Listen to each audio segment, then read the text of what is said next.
TeraFlex's Alpine track bar for the JT Gladiator is adjustable, making it perfect for any lift height or Jeep build.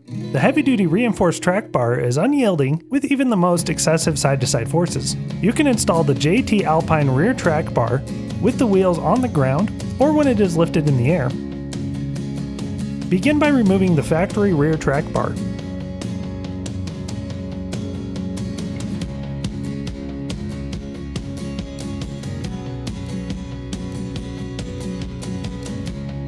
Since the Alpine rear track bar is adjustable, we need to make sure that it is set to the correct length.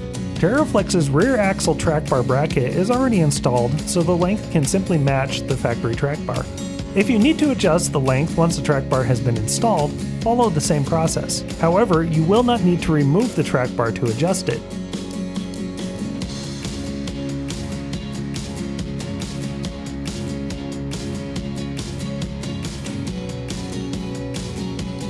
Install the track bar. Attach it to the frame end first. If the vehicle is lifted up in the air, wait to tighten the hardware until it has been returned to the ground. Install the axle end. If the holes on the track bar bushing and the bracket don't quite align, you can use a ratchet strap to shift the axle to get them to fit.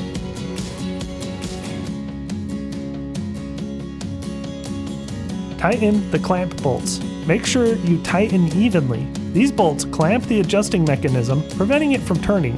Loose or improperly tightened bolts could damage the track bar over time.